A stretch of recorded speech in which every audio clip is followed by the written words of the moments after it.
All right, Wayne Bettis here, the founder of the Off the Tools podcast. I just want to introduce you to our brand new sponsor, directplumbing.supplies.com.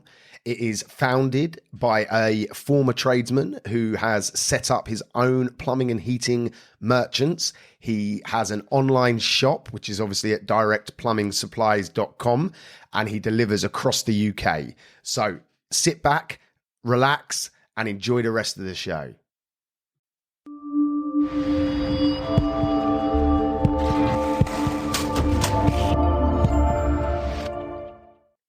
Welcome to the next installment of the Trades Growth Summit. You are in for an absolute delight today. I have the one and only Ettan Bazil, who is the MD of Elite Heating and Plumbing and Director of Trade Innovations. Welcome to the Trades Growth Summit, Ettan. Thanks, mate. Thanks for having me. Really pleased to be here. Well excited. It's our pleasure. As you all know, we're raising money for Help for Heroes. So please, if you haven't already, go and donate. You know, it's all for a good cause. And in today's episode, we're going to get some real life. You know, Ettan runs a plumbing and heating business as well as other businesses. So it's going to be real valuable information that we're talking about. For those that don't know Ettan, do you want to just introduce yourself a little bit, Ettan? Yes, mate. Yeah. Okay. So I'm a gas engineer and plumber. I did an apprenticeship. I started a bit later in life, so I started in my 30s. I'm now old. I'm in my 40s. But I started a little bit later and did an apprenticeship with my old man, and then I started my own business in 2016 after working with my old man for many years, and essentially started from the ground up. So it was just me in a van, and I started just sort of jobbing. I had an apprentice, and then I built up over time, and using what I'm going to talk about today, which is like strategy and tech and all those kinds of things. I managed to grow Elite, and today I think we've got 13 staff, 13 or 14 staff. We've got 7 vans on the road, and we do a mix of kind of like business to business and private domestic work.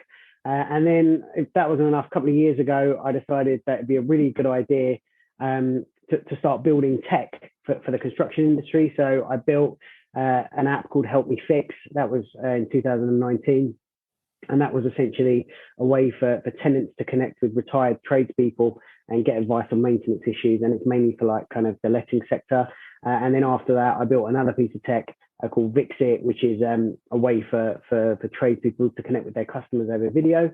And then after that, I built another bit of tech, which I'm working on at the moment, which is connecting job management software like ServiceMate to FixFlow, and bridging that gap between the job management software and trade industry and the software that's being used in the lettings industry, to try and like get rid of all the crap in the middle and make it really easy to work together.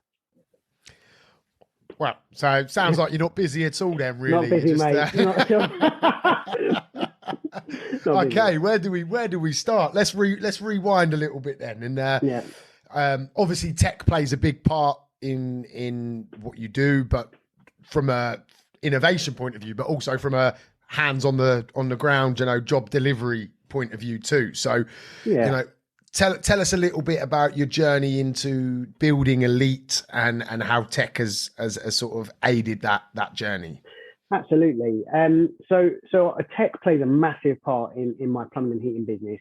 The idea is that anyone, whether it's one person with a van or a person with a big fleet of vans, can look like a top level professional company and deliver excellent results every single time, and exceed expectations just by implementing certain processes in their business, implementing a bit of tech. And I was always looking for that because I didn't want to start working with a pad and a pen. That's the way I was used to doing it, and I was trying to get away from that. And I've been on a journey over the past sort of 4 or 5 years, 6 years, 7 years, and I've gone through lots and lots of different solutions, trying to find a way to kind of digitize my plumbing and heating business, because I understood that if I write something down on a piece of paper today, it's probably going to go tomorrow. Like once it's been stuck in your back pocket and you've been working in a cylinder cupboard for 12 hours, you can't see the biro anyway. And I just look for alternative ways. So I started off with just diary management. So my first piece of kit was Google Calendar. And I used that for, a year, about a year and 2 months. And we used to literally just put the job address in, a few notes, go to the job, and then put all the billing details inside Google Calendar. And I still look back to it today when we look for jobs that are sort of 5-6 years old that we can't find in ServiceMate, which is what I use now, and go back and utilize that information because it's always there, so it's never gone. Which some people might say is not a good thing, but I think it's a great thing. So I spent a lot of my time trying to find good solutions to old problems, which is what I've been doing ever since, really. And the first thing that I came across was job management software. And I want to talk about job management software because I think that it's a question that's on everyone's lips. What's the best software to use? Where do I start? Is it just for iPhone? Is it just for Samsung? And I think if you have a good knowledge of what's out there and how it can be used, I think, it can make your life a lot easier. So for me and for my guys, we use ServiceMate now, which makes our job so much easier. But we started off with something called Powered Now. And Powered Now is a piece of kit that's excellent for kind of one-man bands, really. If they're getting out there, sort of just starting out, really. It's got inbuilt quoting, inbuilt invoicing. It's got like a very basic kind of CRM. And that's how we started out. We used that for about a year. And you work with gas engineer software as well, don't you, Wayne? You know a little bit about them. I don't really know about them, but I know that they're, it's a really great piece of kit as well, and really good. Makes your life a lot easier. And then we found ServiceMate. So we spent a couple of years working with Powered Now, and it couldn't handle the amount of data that we had. We have a lot of jobs, we got a lot of customers, and the app just wouldn't sort of load up. So we moved over to ServiceMate, and it just changed the game. And that's when I completely fell in love with technology in trades. So everything we do is systematized. So we have forms and processes for everything we do. And we also take a full advantage of ServiceMate's inbuilt features, like sending out kind of SMS reminders, like SMS invoices, job templates. We use email templates, and we really, really utilize that tech. And what it's done is brought our people costs right down and our profitability right up. Fantastic. So how long would you say you've been on ServiceMate? I've been using ServiceMate for 3 years now. And what we've started to do, and one of the main things I wanted to talk about today, is we've learned how to stitch ServiceMate to lots of other bits of software. And I think that's where the magic comes in. And that's what I wanted to show you. So it's all very well sorry, carry on. Yeah, for when what Ettan's going to talk about now is like, when you buy a software, it's on train tracks, isn't it? You can't, you can only go where it lets you go. What Ettan's going to go into now starts to liberate it and makes it more of a car. So you can take it left, you can take it right, you can take it round the roundabout. You can do a lot more things with it. So I just wanted to make that point. Sorry, mate. No, absolutely. And there's 3 letters that are the most important letters in any kind of tech stack. And when we say a tech stack, it's basically, tech products that you stack on top of each other to deliver your final business solution. And a tech stack for me is one of the most important parts of running a business. And there's loads and loads of choice out there, but stitching them together requires that each of them have something called an API. And that's your first port of call. When you're out there choosing software, whether it's job management software, whether it's accounting software, whether it's SMS software, because there's lots of those out there. We use Twilio, but there's loads and loads there's Burst SMS, there's loads of different solutions. You want to make sure that they have an API. If they have an API, the chances are that they're going to integrate with something called Zapier. And that was what I really wanted to focus on today, because Zapier has changed the game for not only Elite Heating and Plumbing, but for my other businesses as well. So shall I share up my screen? Yeah, you should. Can I do that? You should be able to now. Okay. Is that letting you yet? Yeah. Excellent. Okay, so Zapier is essentially, it's what's called a piece of middleware, okay? And that's really important to understand. So middleware connects one thing to another thing, and it's easy to use. It's like drag and drop. So for instance, if you want to, let's say, whenever you get a new job in ServiceMate, you want to send an SMS to a customer, you can do it really easily. You search for an app called ServiceMate. ServiceMate has a Zapier integration here, and you can connect that with another application, let's say Twilio over here, and you can just make a Zap.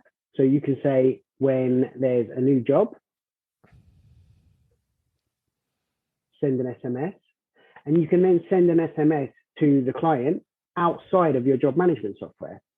What software is like, there's a couple of them. There's not just Zapier, there's Tray, and there's a few others. But what they do is they mesh all of your bits of software together so that you can create a systematized business. And that's essentially, if you want to get time back into your life, you are going to want to systematize your business so that everything that, all of the repetitive things that have to happen in a business, you don't have to do anymore.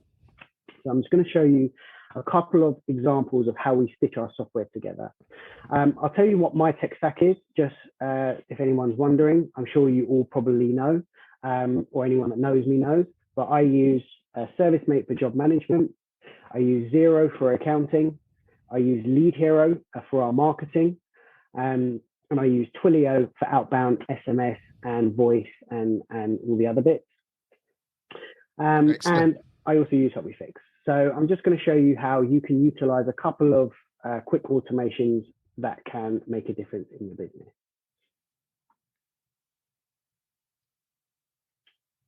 And I'd like to add, that if you do a job and do something and it takes 1 or 2 minutes, right?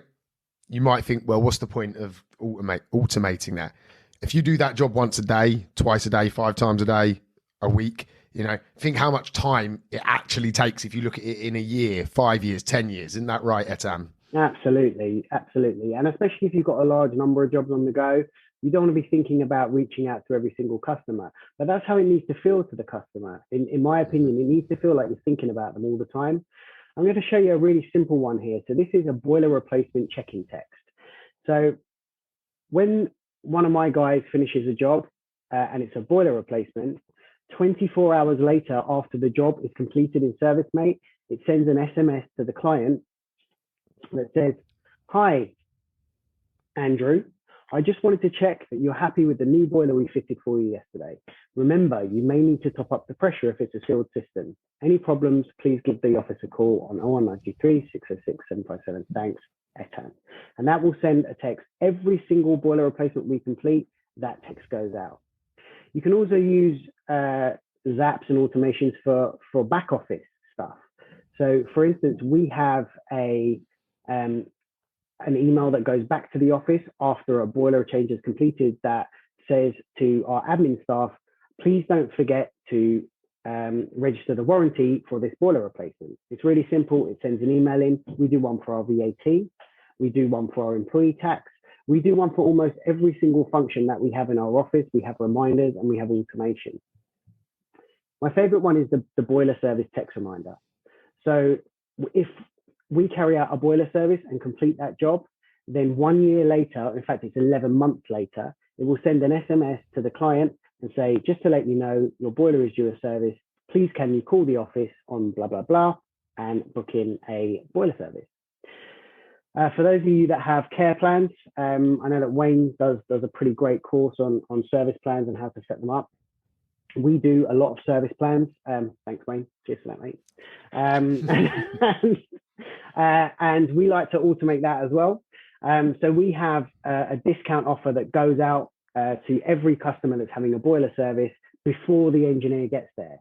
So when the engineer is about to leave to go to the job, it sends an SMS to the customer and says, just so that you know, your engineer is going to be coming soon to service your boiler. If you sign up for one of our care plans while he's there, we will knock 25 quid off your bill. So that's Zapier, and you can stitch together over 2,000 apps, including Lead Hero, including ServiceMate, including MailChimp, Gmail, Calendar. The list is absolutely endless. Spreadsheets, everything inside your business you can automate. So Zapier sits in the middle of all of your software and can basically connect your whole business together. And it might sound complicated, right? But it's like anything, isn't it? You trial and error, you make a few, they don't work, or things go wrong. You look at it, you fix it, you move on. It's it's no different, is it? It just takes a little bit of practice, and before you know it.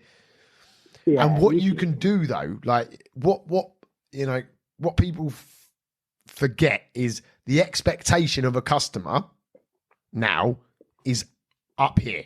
Yeah, because of the way big tech is, the way they order things online, the communication that they expect day to day, is so high that average Joe, isn't any good anymore because, we might come at 3:00 today, or it might be tomorrow if I go to the pub, all of this, this relaxed running of a business. It needs to be professional now, doesn't it? It's what customers expect. They expect a reminder. They expect to be told, checked in on, to see if everything's okay.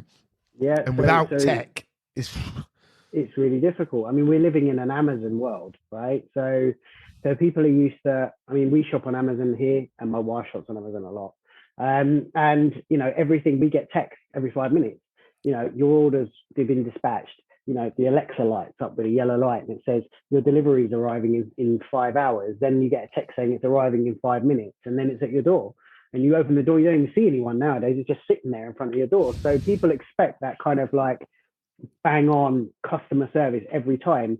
And if you're driving around and trying to answer the phone and trying to book in jobs and you're on your own, I remember, like, it's a nightmare. I'm still alive and haven't crashed and died, but you're trying to book in jobs, you're trying to, speak to customers, you're trying to do quotes. You can't do it. Like, you end up. How many times would you go down the road like this? Hands on the steering wheel like that. You're trying to jot down a customer. Obviously, it's illegal and you shouldn't do it. We're not advocating that at all. But, in the past, I'm sure we can all relate to that, can't we?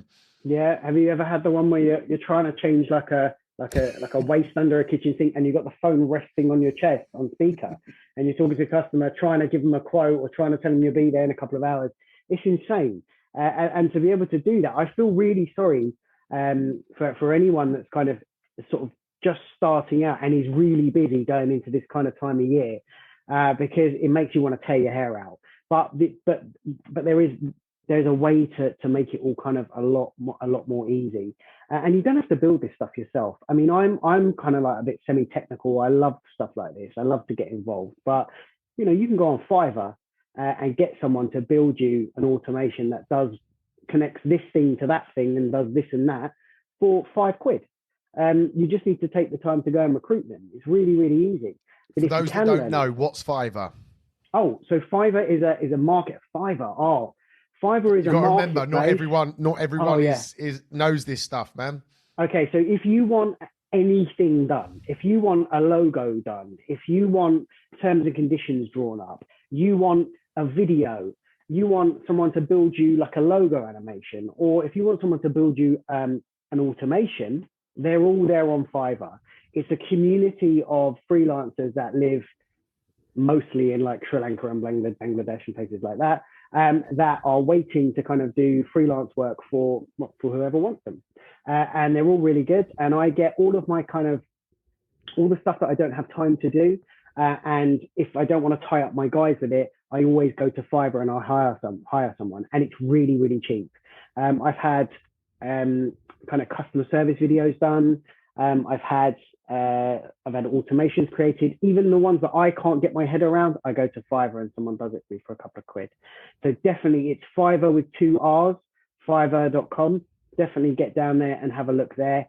Again, if you're looking for a website, if you're looking for a logo, if you're looking for a way to launch yourself professionally, but you don't have maybe the resources to hire someone local, you should definitely go there and try and find someone remotely. Yes, it's the ultimate leverage, isn't it, place? Yeah. If you guys have watched the interview yet with Rob Moore, we talk about leverage and how, you know, to really excel, you have to start finding leverage points, and automations and tech is one part of leverage.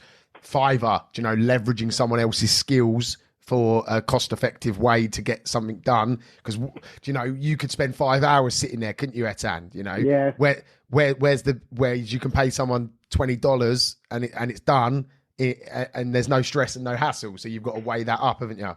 But where's your value? You need to find out where your value is, and it's very difficult to know where your value is, especially when you're starting out a business, and especially when you're building a machine, as I like to call it. You know, where are you most valuable? Are you most valuable tinkering around with bits of software? Are you most valuable fixing someone's toilet, or are you most valuable putting in systems in place, putting in processes, you know, finding clever ways to automate half of that stuff? You can't automate fixing someone's toilet. You can't do it, but you can employ someone to do it, or you can subcontract the work.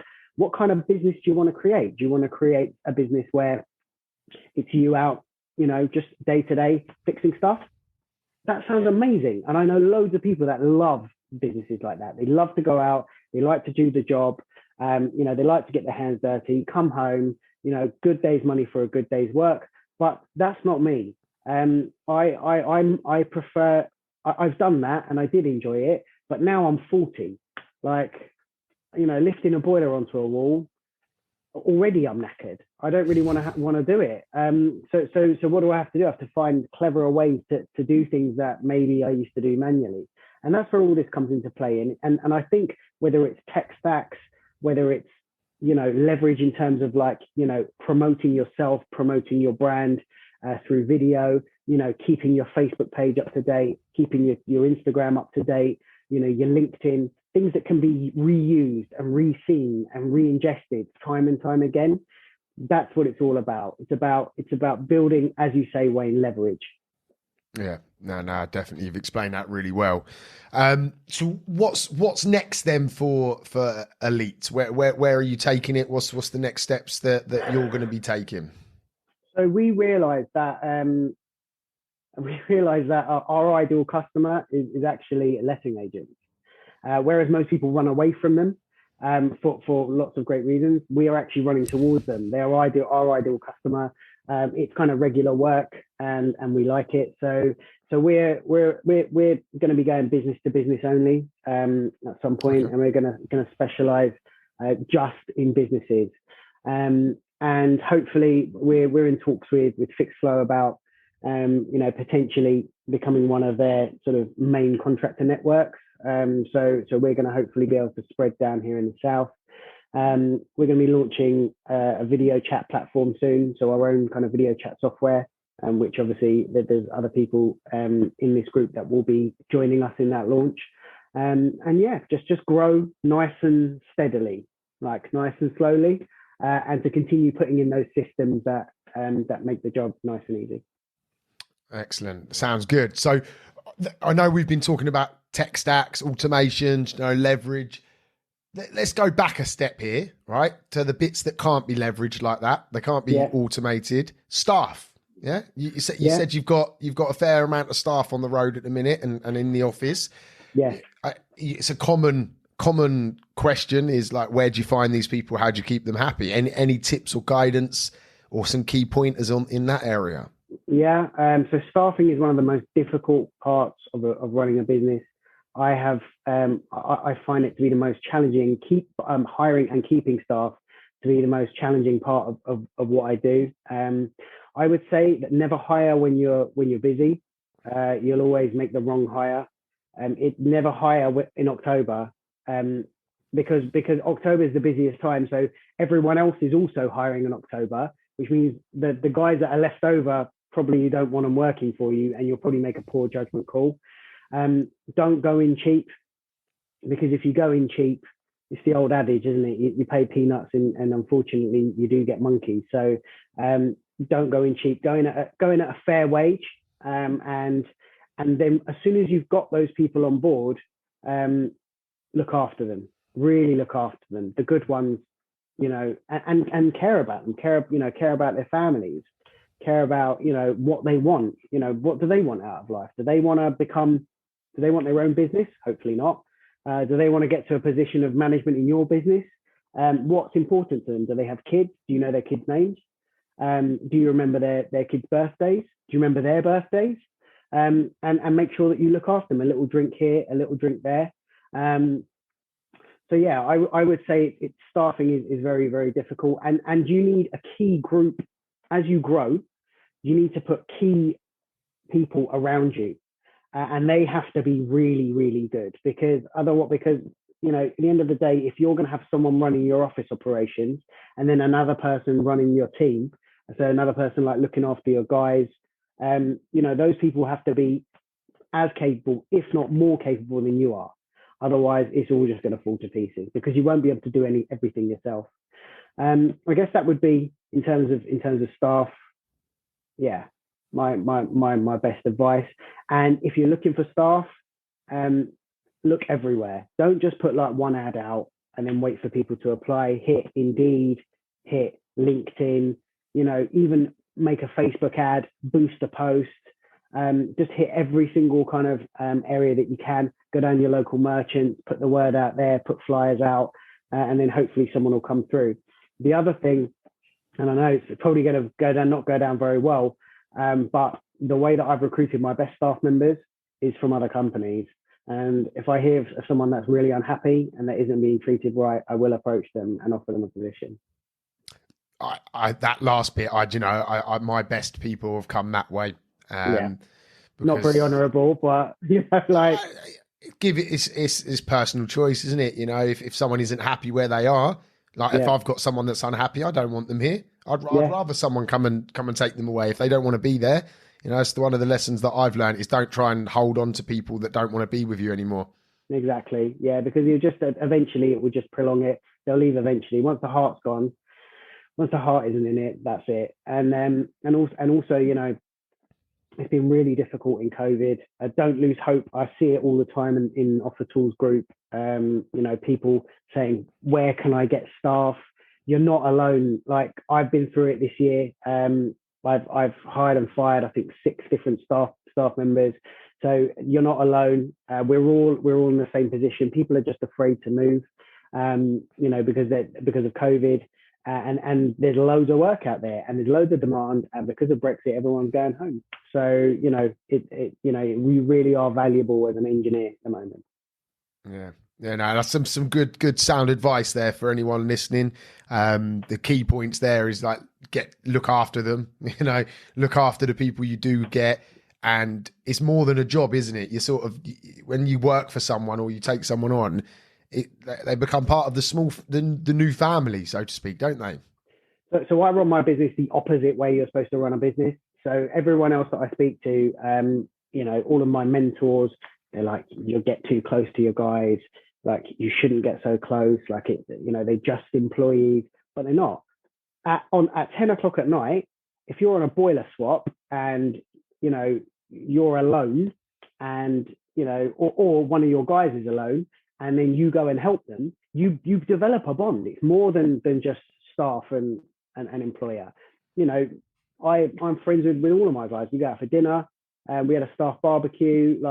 We have a great time. It does make it a little bit difficult when there's a problem. However, I know that the guys that work for me, they only really put in that extra mile because we're friends and because they care. If they didn't care, they would just literally just drop tools and go home. So yeah, it is a personal thing. It really is. Cool. Fantastic. I love that approach. I'm a firm believer that you're all in it together. Yeah, absolutely. We are all in it together. Excellent. Any more words on your tech stack and stuff like that? Not really. I've got a couple of other things on the go. So we're looking for retired engineers. So if you're a retired engineer and you're looking for something to do, just get in touch with me. We've got a great way to kind of, if you still got value to give, if you still want to get involved, get in touch with me. We're looking for good engineers to help people over video. And also, we're going to be launching a way for all trades business owners to connect with their customers over video and get paid for it, and stop giving out free advice. So if you want to speak to me about that, just message me on Facebook, message me on LinkedIn. I'll be happy to talk to you about it. Excellent. All the links to everything we've spoke about will all be in the descriptions, and you'll be able to find more information on Ettan and his businesses. Well, there's a lot to take away there. There's a lot of information, about Zapier and how tech can, if you can work tech together, you can really leverage it and move yourself and your business on. So thank you very much for sharing that insightful information, Ettan. No worries. Thank you for having me. I feel privileged to be here. Our honor. Thank you. Just make sure you go and donate. Anyone that's watching, Help for Heroes. That's why we're all here, sharing knowledge, experience, lessons. In return, we're trying to raise as much as we can for Help for Heroes. So go and donate. If you've already donated, do you know what? Go and donate again. All right. As simple as that. All right. Have a good day, everybody. Thanks a lot. Bye. Bye.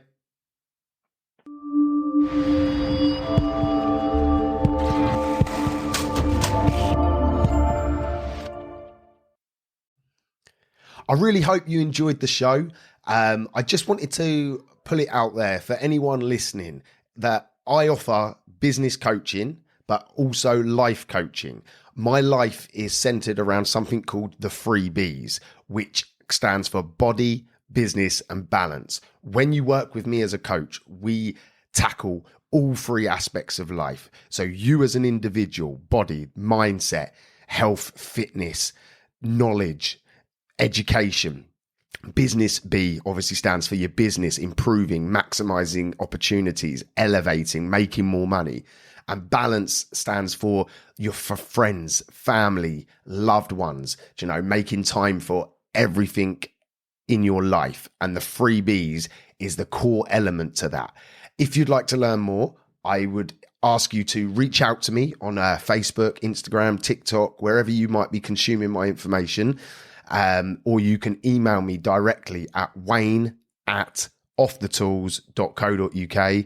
I'm here waiting to assist you to elevate across all aspects of life. Have a good one. No excuses. Let's go.